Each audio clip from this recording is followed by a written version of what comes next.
How can I teach myself to do that? Practice. Really, there's a couple of things. It helps to read a lot. It really helps to write. So if you want to make yourself articulate, which is a very good idea, then not only should you read, but you should write down what you think. And if you can do that a little bit every day, 15 minutes, maybe you could steal 15 minutes and do it every day. But if you do that for 10 years, you really straighten out your thinking. If you're going to speak effectively, you have to know way more than you're talking about, so this is often difficult for beginning lecturers at university because they'll do a lecture on a topic, but they only know as much as they're saying in the lecture. And they get kind of stuck to their notes because of it. But you want to know 10 times as much as you are saying in the lecture, and then you can specify a stepping path through it and elaborate with the other things that you know. But to do that, you have to do a lot of reading. But you also have to do a lot of reading because that's where the synthesizing comes. So that's on the input side. And then on the output side, well, there's some techniques, let's say, is like if you're speaking in front of a group, you are not delivering a talk to a group. That's not what you're doing. The talk isn't a packaged thing that you present to a group. There isn't a group. There's a bunch of individuals, and you talk to them. So when I talk to a group, I always talk to people one at a time. And that makes it easier too, because you know how to talk to a person. It's like, can you talk to 1,000 people? Well, probably not, because it's too intimidating. But there isn't 1,000 people there. There's 1,000 individuals. And so you just look at an individual and you say something, and you can tell if they're engaged.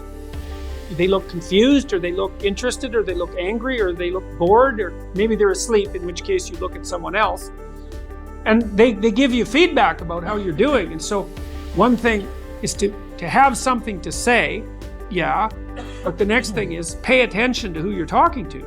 Because unless you're very badly socialized, and that seems unlikely in your case because, you present yourself at least moderately well, and well, I don't know you very well, but on first sight, you're doing fine. So the probability that if you pay attention to the individuals that you're talking to, that your natural wealth of social skill will manifest itself is extremely high. And so you don't deliver a talk to an audience. That's a really bad way of thinking about it. You're actually engaged in a conversation with an audience. Even if they're not talking, they're nodding and shifting position and, looking like this, and you can pull all that in and use it to govern the level at which you're addressing the entire audience. So the last thing I would say is, well, having the aim to be a good communicator is a good start. And you think, well, I could buttress that to some degree. Well, there isn't anything that you can possibly, this is the whole point of a liberal education. There isn't anything that you can possibly do that makes you more competent in everything you do than to learn how to communicate. I don't care if you're going to be a carpenter. Being a carpenter, by the way, is very difficult, especially if you're a good carpenter. But if you're good at communicating as a carpenter, you're like 10 times better as a carpenter. So, and this is something that the liberal arts colleges, I think, I don't know if they've forgotten it, but they don't do a very good job of marketing. It's like, well, what's the use of a bachelor's degree, a Bachelor of Arts? It's like, well, you can think, you can write, you can speak, you've read something. It's like, the economic value of that is incalculable. The people that I've watched in my life who've been spectacularly successful they have skills. Clearly, that's a minimum precondition.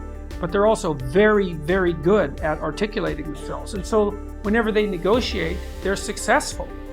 Well, that's kind of like the definition of success in life, right? You negotiate and you're successful. It doesn't mean you win. Because if you're a good negotiator, if you're a really good negotiator, everybody walks away from the negotiation thrilled. And so then people line up to do things with you. So, and that's all dependent on your ability to communicate. So practice. Thank you very much.